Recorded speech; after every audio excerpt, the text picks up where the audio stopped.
Hermanos, buenas noches. Hoy tengo el gusto de poderles compartir la bendita palabra del Señor. Yo le invito, hermano, para que por favor vaya a la bendita palabra en el libro de Eclesiastés, capítulo 1. Dice así la bendita palabra. ¿Lo tenemos? Dice: palabras del predicador, hijo de David, rey de Jerusalén. Vanidad de vanidades, dijo el predicador. Vanidad de vanidades, todo es vanidad. ¿Qué provecho tiene el hombre de todo su trabajo con que se afana debajo del sol? Generación va y generación viene, mas la tierra siempre permanece. Sale el sol y se pone el sol, y se apresura a volver al lugar de donde se levanta. El viento tira hacia el sur y rodea al norte, va girando de continuo y a sus giros vuelve el viento de nuevo. Los ríos todos van al mar, y el mar no se llena. Al lugar de donde los ríos vinieron, allí vuelven para correr de nuevo. Todas las cosas son fatigosas, más de lo que el hombre puede expresar. Nunca se sacia el ojo de ver, ni el oído de oír. ¿Qué es lo que fue? Lo mismo que será. ¿Qué es lo que ha sido hecho? Lo mismo que se hará, y nada hay nuevo debajo del sol. ¿Qué es lo que fue? Lo mismo que será. ¿Qué es lo que ha sido hecho? Lo mismo que se hará, y nada hay nuevo debajo del sol. ¿Hay algo de que se pueda decir, he aquí, esto es nuevo? Ya fue en los siglos que nos han precedido. No hay memoria de lo que precedió, ni tampoco de lo que sucederá. Habrá memoria en los que serán después. Amén. Amado Dios y Padre Celestial, te pido, Padre, que esta palabra que hoy nos has regalado sea reveladora para cada uno de nosotros, que nos hables y que esa palabra haga mella en nosotros y cumpla el propósito para la cual fue enviada. Coloco a mis hermanos en tus manos, Señor, para que abras el entendimiento y nos ayudes a aplicar esta bendita palabra en el nombre de Jesús. Amén y amén. Bueno, yo por qué quise hoy hablar de este libro, del libro de Eclesiastés. Primero, no sé si ustedes conocen que el libro de Eclesiastés fue escrito por el rey Salomón. Él fue el que escribió los proverbios, escribió algunos salmos, escribió Cantar de los Cantares, y Salomón fue un rey como ningún otro hubo. Este libro es un libro especial, es un libro reflexivo que escribió Salomón. Pero miremos primero quién fue Salomón. Fue el hombre más sabio, rico y poderoso que haya existido en la tierra. Como para hacer un análisis de quién fue Salomón, lo invito para que vaya al libro de Primera de Reyes, capítulo 10. Dice la bendita palabra en el capítulo 10. Miremos qué dice. Miremos quién era Salomón, así por encima. Usted después lo estudia. Usted va a encontrar muchas cosas importantes de Salomón y quién fue él. Miremos qué dice el versículo 14. Primera de Reyes 10, versículo 14. Dice: el peso del oro que Salomón tenía de renta cada año era de 666 talentos de oro. Esos 666 talentos de oro equivalen a 22.000 kilos de oro al año. Eso era lo que él recibía de renta. Era un hombre muy rico. Miremos también, por ejemplo, el versículo 18 de ese mismo capítulo 10. Dice: hizo también el rey un gran trono de marfil, el cual cubrió de oro purísimo. Imagínense, el trono del rey Salomón era de marfil. El marfil es una piedra preciosa, y ustedes saben de dónde viene el marfil. Viene de los dientes de los elefantes. Es muy preciado. Hoy en día sigue siendo muy preciado. Y además era de oro puro. O sea, él tenía mucho lujo en su vida. Miremos también qué dice los versículos 23 y 24 de quién era David. Así excedía el rey Salomón a todos los reyes de la tierra, en riquezas y en sabiduría. Toda la tierra procuraba ver la cara de Salomón para oír la sabiduría que Dios había puesto en su corazón. Este era el rey Salomón, sabio como él no había, poderoso como él no había, lleno de riquezas como él no hubo. Pero vamos a ver más adelante qué le pasó a él. Él también fue un hombre temeroso de Dios durante la mayor parte de su reinado, pero al final tuvo sus problemas. Entonces, les decía que este libro de Eclesiastés es como un libro como si él hablara de sí mismo, de su autobiografía. Es un libro muy reflexivo, habla de muchos enigmas. Es un escrito que prácticamente cuestiona todo lo que se cuestiona del hombre hoy en día, como el sentido de la vida, el porqué de las riquezas, como el buscarle respuestas a muchas cosas. Eso lo hace él en este libro de Eclesiastés, buscar la respuesta, buscar la verdad. En este libro él cuenta muchas experiencias que no están escritas. Bueno, algunas de sus experiencias que no están escritas ni en el libro de Reyes, ni en el libro de Crónicas. Habla como de un debate interior, este libro. Es como lo que le pasaba a él internamente, porque aunque era un hombre muy rico, muy sabio, él tenía sus debates interiores. Cuestiona, como les decía, todo lo que se hace bajo el sol. El título del libro Eclesiastés proviene de esa palabra eclesia, y ya sabemos que eclesia es asamblea, por lo que Eclesiastés tiene esa raíz, y se traduce más o menos de aquel que dirige la asamblea, pero también representa al predicador. En algunos libros, en otros idiomas, este libro se llama El Predicador. Entonces acá se habla de Salomón, el que fue el predicador en ese momento. ¿Por qué me llama la atención este libro? Me empezó a llamar la atención más últimamente, aunque ya lo había leído, es porque habla de que todo en esta vida es vanidad.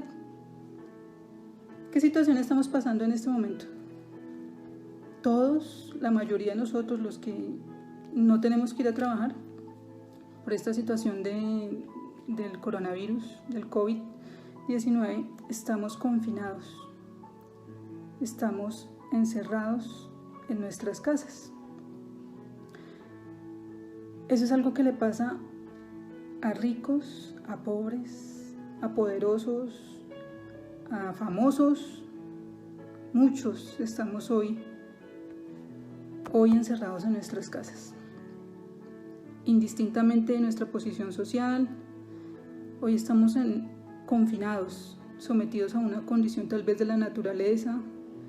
Como muchos de nosotros sabemos que esto es parte de los juicios de Dios, es una prueba que no discrimina a nadie.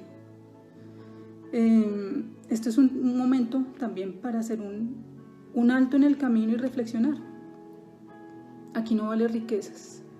Los que estamos encerrados no vale riquezas, no vale posesiones. Pues obviamente habrán personas que les es más fácil estar confinados en su casa cómoda, con patios interiores o con fincas, pero igual estamos confinados y no tenemos la libertad que teníamos antes.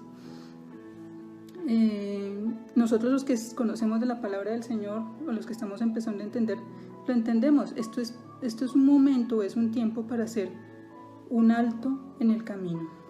Es para reflexionar, para darnos cuenta que aquí no vale riqueza, aquí no vale poder. Esta enfermedad, este virus, esta pandemia toca a cualquiera, indistintamente de su condición social, de poder, de cargo. Y algo que me llamaba la atención es que usted ha mirado, por ejemplo, en Bogotá, a qué poblaciones se está atacando más.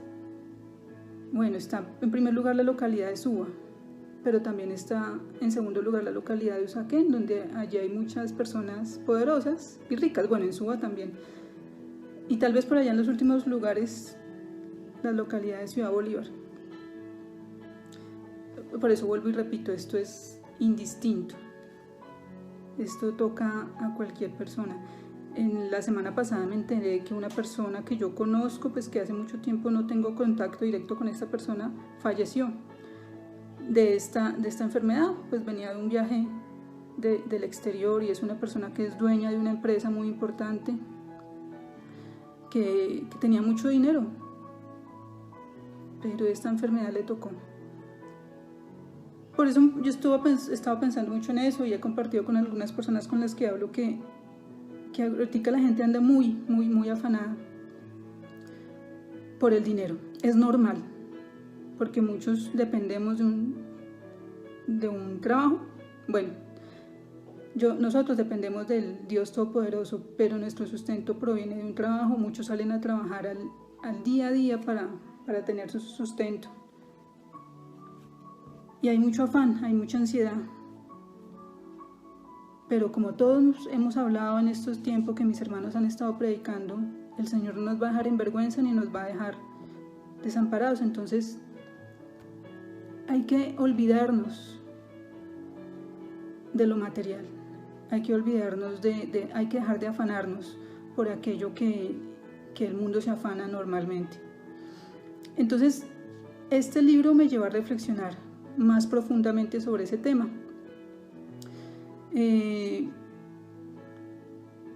Hay gente que está buscando refugio en este tiempo en otras personas o en otros consejeros, o están haciendo yoga o su meditación trascendental. Están buscando la paz en otro lugar. Y vamos a ver aquí que no hay otro lugar para encontrar la paz más que en Cristo. Miremos qué dice el versículo 3 de Eclesiastés. Dice, ¿qué provecho, de Eclesiastés 1, qué provecho tiene el hombre de todo su trabajo con que se afana debajo del sol? ¿Qué provecho tiene el hombre de todo su trabajo con que se afana debajo del sol? Estamos viviendo siempre de afanes.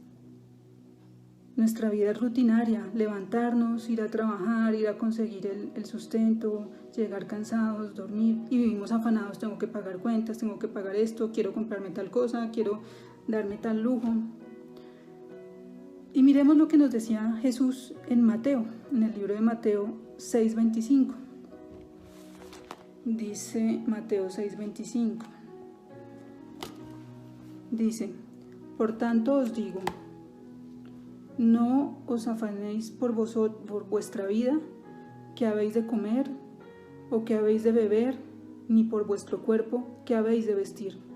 ¿No es la vida más que el alimento y el cuerpo más que el vestido? Esto nos lo dijo Jesús. Lo dijo Jesús en el famoso sermón de las bienaventuranzas, que es hermoso, que es muy bonito y son las enseñanzas más profundas de Jesús. Tenemos y es normal preocuparnos por las necesidades básicas, que es comer, que beber y que vestirnos. Pero a veces la gente anda muy afanada de una forma desmedida por esas necesidades básicas. Y Él nos invita a que nuestra vida es mucho más que el comer, que el beber, que el vestir o que el cuerpo, porque Él dice, no os afanéis por el cuerpo. En este tiempo uno ve que mucha gente está afanada que porque no puede ir al gimnasio. Eso es superficial. Obviamente tenemos que cuidar nuestro cuerpo y procurar mantenerlo, porque es el templo del Espíritu Santo, procurar mantenerlo sano. Pero eso es superficial. Hay que cuidarnos, no nos afanemos por cosas vanas, es lo que nos explica el Señor, porque la vida es mucho más que el comer, el beber y el vestir. Y Salomón lo decía, ¿qué provecho tiene el hombre de todo con su trabajo con que se afana debajo del sol? Y trabajamos, es para eso, para comer, beber y vestirnos, y pues para muchas cosas más que queremos hacer en nuestra vida. ¿Por qué decía Salomón que todo es vanidad? Porque él tuvo demasiadas cosas. porque él tuvo y probó muchas cosas y nada le saciaba el alma, hermano. Puede creerlo, aunque él fue un hombre temeroso de Dios y en el tiempo que fue fiel a él, tal vez estuvo saciado, pero después empezó a cuestionarse muchas cosas, porque tenía demasiada sabiduría y el tener tanta sabiduría le hacía cuestionar y le hacía buscar más y más la sabiduría. Miremos qué dice el versículo 14 de Eclesiastés 1. Dice: miré todas las obras que se hacen debajo del sol, y he aquí que todo ello es vanidad y aflicción de espíritu. Si usted va a leerles ese versículo en la versión Dios habla hoy, dice la versión Dios habla hoy, el sabio, es el 1.14, perdóname, dice el versículo 1.14, y pude darme cuenta de que todo lo que se hace en este mundo es vana ilusión, y es querer atrapar el viento con las manos. Bueno, no dice con las manos, pero es querer atrapar el viento. ¿Usted ha querido atrapar el viento alguna vez? Es imposible. Acá, en lugar de decir vanidad, es vana ilusión, algo que es vano, que no tiene sentido. Y es como querer atrapar el viento. Eso es imposible. Entonces eso es lo que dice Salomón después de hacer muchas reflexiones en su vida. Él decía que miró, en el versículo 14, todas las obras que se hacen debajo del sol, y aquí que todo ello es vanidad y aflicción de espíritu. Pero ¿cómo llegó él a esas conclusiones? Porque él tuvo de todo lo que usted no se pueda imaginar. Les voy a leer en el siguiente capítulo, vamos a mirar los versículos 10 y 11. Dice Eclesiastés capítulo 2, versículo 10 y 11.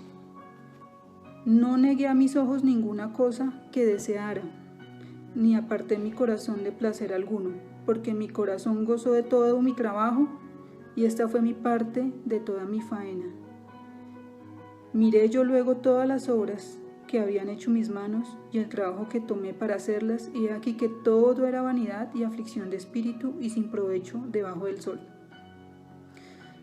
Mire retomemos lo que dice el versículo 10. No negué a mis ojos ninguna cosa que deseara. Todo lo que deseó, lo tuvo. Si usted mira los versículos del 1 al 9, él habla de que tuvo muchas mujeres, edificó casas, edificó huertos, edificó jardines, compró siervas y siervas, tuvo siervos nacidos en casa, también tuvo posesión grande de vacas y ovejas. Se amontonó, mire el versículo 8 dice: me amontoné también para plata y oro, y tesoros preciados de reyes y de provincias. Me hice de cantores y de cantoras, de los deleites de los hijos de los hombres, y de toda clase de instrumento de música. Dice el versículo 3: propuse en mi corazón agasajar mi carne con vino,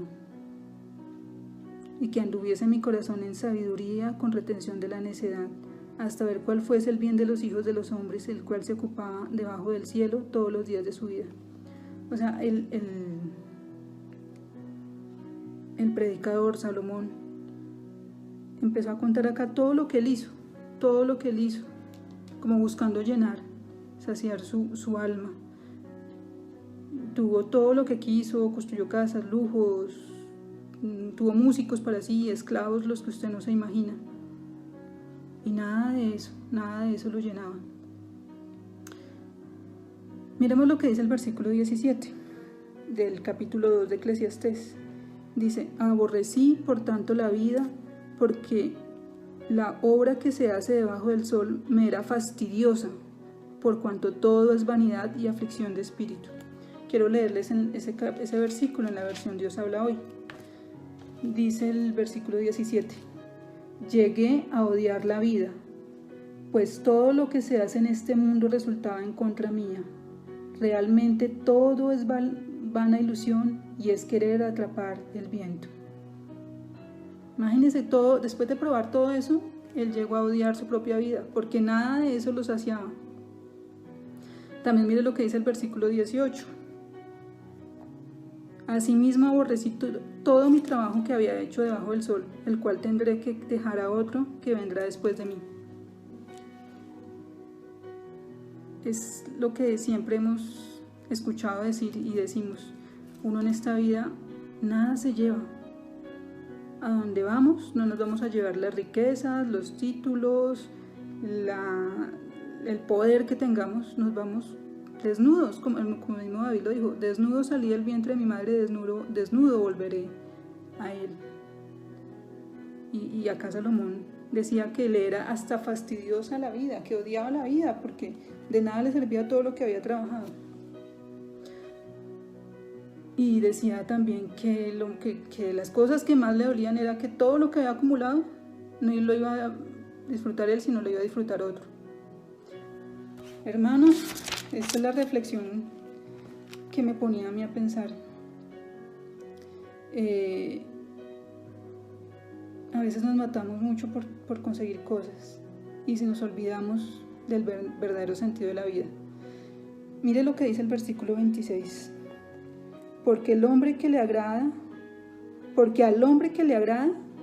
Dios le da sabiduría, ciencia y gozo, mas el pecador da el trabajo de recoger y amontonar, para darlo al que le agrada a Dios.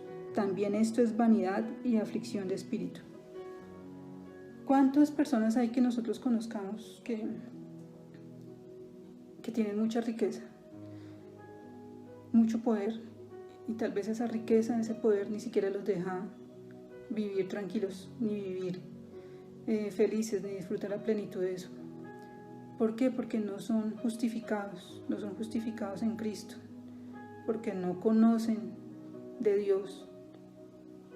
Y en lugar de ser esas riquezas para gozo y para felicidad, es para aflicción de espíritu. Dice que los ricos le dejan al justo. Eso es lo que dice. Porque al pecador, dice, mas al pecador da el trabajo de recoger y amontonar, acumular, para darlo al que agrada a Dios. También esto es vanidad y aflicción de espíritu. Entonces, hermanos, no tenemos por qué afanarnos de acumular y de amontonar, porque la vida es mucho más que eso. Miremos qué dice 1 de Juan 1, 15, 17. Dice 1 de Juan 1, 15, 17.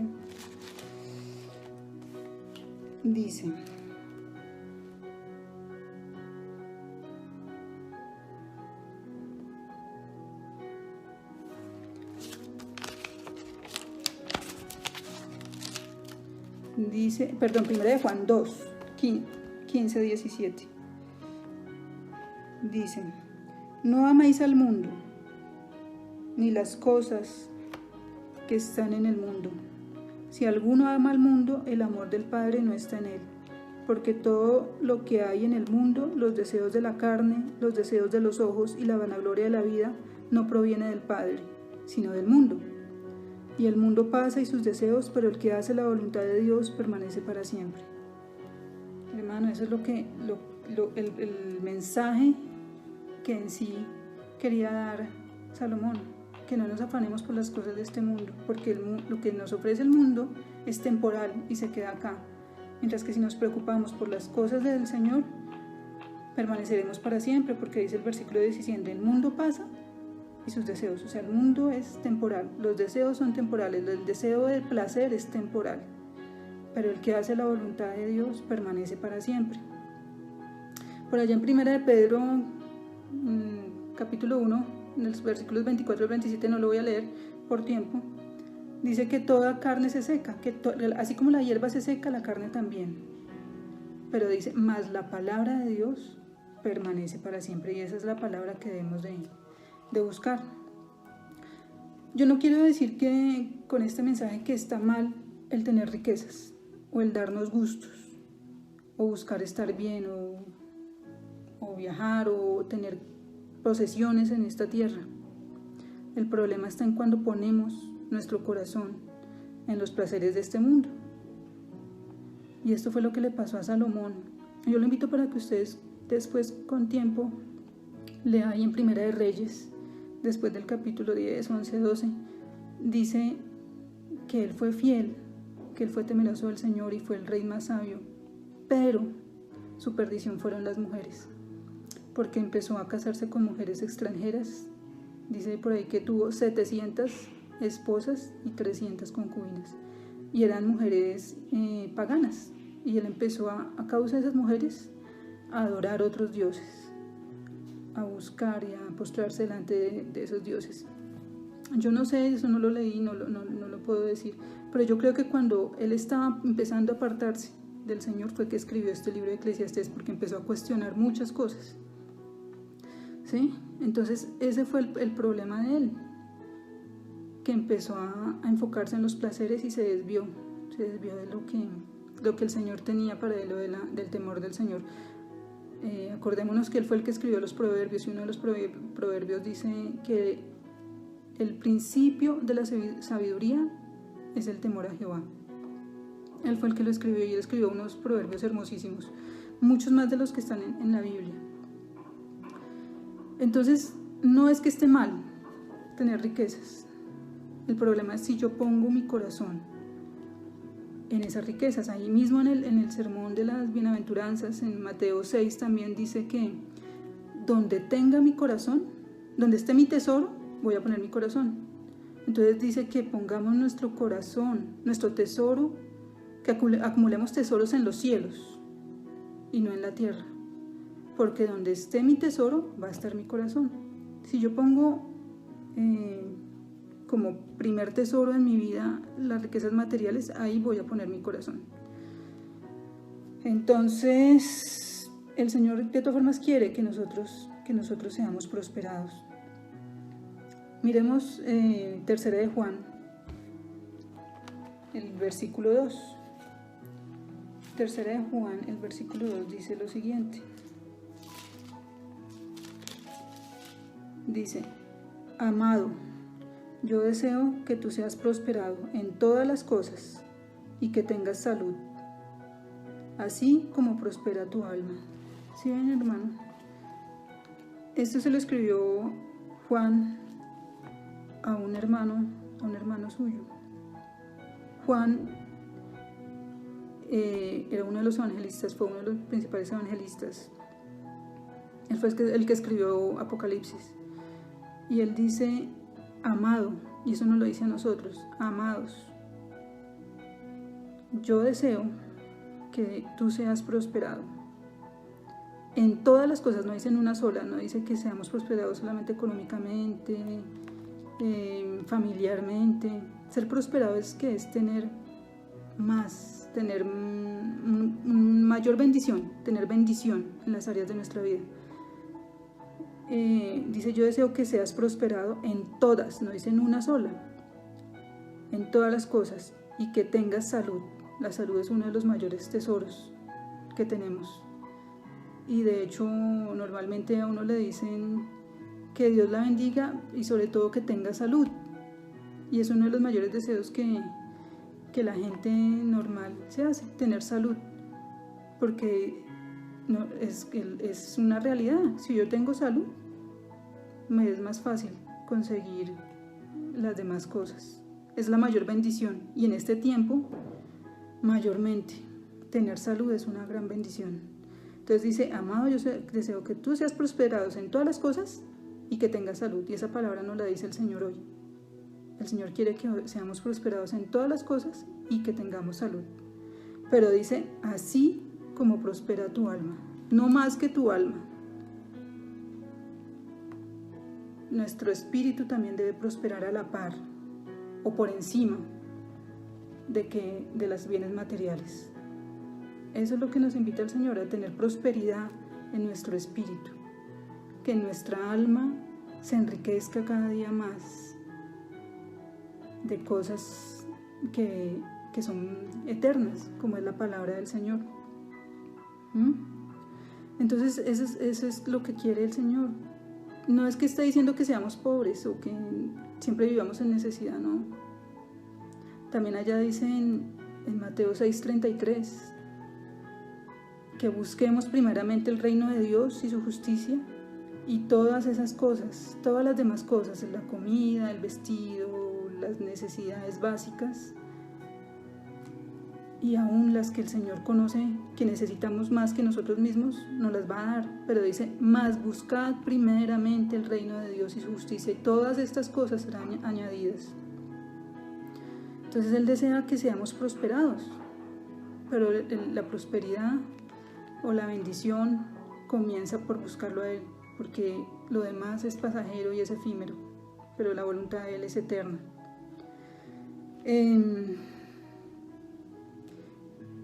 Entonces por eso era que este predicador Salomón empezó a cuestionar todo lo que se hacía bajo el sol, porque para él todo era vanidad, porque tenía de todo. Vanidad, como les dije en la versión Dios habla hoy, es vana ilusión.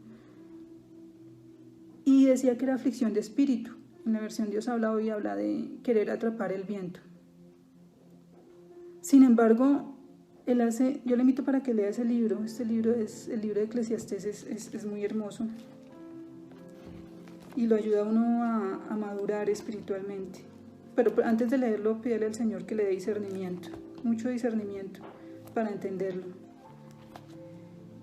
Y me gustó mucho que él en la parte final del libro, en el capítulo 12 de Eclesiastés, dice lo siguiente,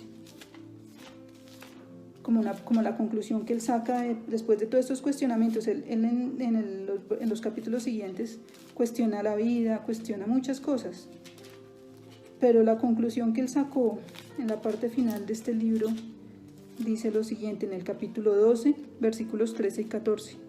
Dice, el fin de todo el discurso oído es este: teme a Dios y guarda sus mandamientos, porque esto es el todo del hombre. Porque Dios traerá toda obra a juicio juntamente con toda cosa encubierta, sea buena o sea mala. Qué bonita conclusión. Él cuestionó todo y decía que todo era vanidad, y a la conclusión que él llegó, dice, al fin de todo el discurso oído es este. Después de haber predicado todo lo que habló en el libro de Eclesiastés, decía que debemos temer al Señor, porque Él mismo lo escribió en Proverbios. Ese es el principio de la sabiduría. Y guarda sus mandamientos, porque esto es el todo del hombre, hermano. El temor a Dios y el obedecer su palabra, ese es el todo, eso es lo que nos sostiene, ese es el verdadero sentido de la vida. Y dice en el versículo 14, porque Dios va a traer a juicio todo lo que hagamos, y para Él no hay nada oculto. Así usted haga su vida en lo oculto, el Señor todo lo va a traer a juicio.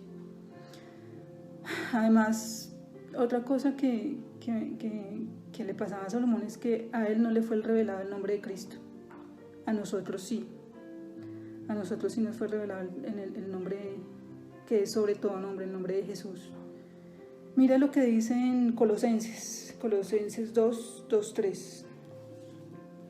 Los versículos 2 y 3. Capítulo 2 dicen: para que sean consolados sus corazones unidos en amor, hasta alcanzar todas las riquezas de pleno entendimiento, a fin de conocer el misterio de Dios, el Padre, y de Cristo, en quien están escondidas todos los tesoros de la sabiduría y del conocimiento. En Cristo está todo lo que necesitamos. Están las riquezas, el entender al Señor, en buscar su conocimiento. Ahí encontramos las riquezas, porque en Él están escondidos todos los tesoros de la sabiduría y del conocimiento. Cuando usted está en Cristo, no necesita entender nada más, porque Él le va revelando a usted lo que usted debe conocer, porque dice que en Él están escondidos todos los tesoros de la sabiduría. Muchas doctrinas, muchas sectas, muchas están buscando una verdad que no les ha sido revelada, salvo a nosotros los que somos seguidores y conocedores de la palabra, los que hemos aceptado a Cristo en nuestros corazones. Cuando llegamos a Él, ya no tenemos que buscar nada más. ¿Cuántas doctrinas hay hoy en día que siguen buscando una verdad? O que siguen convenciéndose, tratándose de convencer de que hay una verdad en esas doctrinas, ya sea doctrinas orientales o de cienciología, que piensan que ahí está la verdad, y aún sigue sintiendo vacíos sus corazones, aún sigue sintiendo que la vida es vana y no le encuentran el sentido de la vida. Pero nosotros se nos ha dado ese privilegio de conocer a Cristo y nos sentimos completos en Él, porque solamente hay plenitud en Él y todos los tesoros están escondidos en Él. Y le doy gracias a Dios por permitirnos conocerlo a Él. Ese es nuestro mayor tesoro. Y busquemos hacer los tesoros en el cielo, porque en este mundo estamos y no sabemos cuándo nos vamos. Reflexionemos en eso, hermanos. Todo el resto es vanidad, y busquemos primeramente el reino de Dios y su justicia, y las demás cosas van a ser añadidas. Para terminar, quiero que vayamos al Salmo 90:12. Dice el Salmo 90:12: enséñanos de tal modo a contar nuestros días que traigamos al corazón sabiduría. Qué bonito esto. Ahorita estamos confinados, estamos encerrados, tenemos más tiempo, y me gusta que aquí David lo dijo de una forma tan bonita, que todos los días que pasen, en otras palabras, traigamos aún más sabiduría. Y ya sabemos que el principio de la sabiduría es el temor a Jehová, un temor reverente, un temor de buscarle, un temor que agradece lo que Él ha hecho, en nuestras vidas. Entonces, Él decía: enséñame, Señor, a contar mis días, de modo tal que traiga más sabiduría a mi vida. Que ese sea lo que nos dé sentido a la vida, el añadir sabiduría a nuestros días, la sabiduría que viene de lo alto. Voy a leer lo que dice la versión Dios habla hoy. Dice el Salmo 90:12: enséñanos a contar bien nuestros días, para que nuestra mente alcance sabiduría. Hermanos, ese es el mensaje que les quiero dejar hoy. No nos afanemos. Sepamos que nuestro tesoro, el más preciado tesoro, debe estar en los cielos. Y a nosotros nos ha sido revelado el nombre de Cristo. Y en Él están escondidos todos los misterios, todo lo que el hombre busca como respuesta está en Cristo. Y procuremos compartir este misterio, esta bendición, esta oportunidad de conocer a Cristo, para que el mundo sea lleno aún más de su conocimiento, hermano. Esa es la invitación que el Señor me regaló para con ustedes. Como siempre digo, el Señor primeramente le habla al que predica, y este es el tiempo de hacer un alto en el camino y reflexionar y buscar hacer tesoros en el cielo, porque si buscamos primeramente a Dios, Él nos va a dar el resto. Y le doy gracias a mis hermanos que han compartido tantos mensajes en estos días de aliento y de fortaleza, y definitivamente Dios no nos va a dejar en vergüenza. No nos va a dejar en vergüenza, y acordémonos que en Él está escondido todos los tesoros de la sabiduría y del conocimiento. Busquémosle a Él, que contemos nuestros días añadiendo aún más sabiduría, pero la sabiduría que viene de lo alto. Le doy gracias al Señor por esta bendita palabra, y le doy gracias a ustedes por estar pendientes de los mensajes que salen de nuestra iglesia, Fuente de Amor a las Naciones. Amado Dios y Padre Celestial, te doy gracias por tu bendita palabra, Señor. Yo coloco en tus manos a mis hermanos. Te pido, Señor, que tú los llenes de tu sabiduría, que los llenes de tu paz, que entendamos que todo lo que hay fuera de ti es vano, pero como hijos tuyos nos sentimos privilegiados de haber encontrado tan grande tesoro, porque sabemos que todo nuestro tesoro está escondido en Cristo. Es nuestro único y suficiente Salvador, y en ti tenemos todo, Señor. Que la bendición tuya esté en la casa de mis hermanos, que sea la paz tuya en sus casas, y que nos enseñe, Señor, cada día a contar nuestros días añadiendo sabiduría, cada día en nuestras vidas, Señor. Que la bendición tuya esté con mis hermanos, que la alacena esté llena, que si hay hermanos en necesidad sean suplidas sus necesidades. Y sabemos que tú nos vas a sostener en este tiempo y nos vas a guardar. Y sabemos que nuestro tesoro no está acá en la tierra, sino allá en los cielos contigo. Gracias, Padre, en el nombre de Jesús. Amén y amén.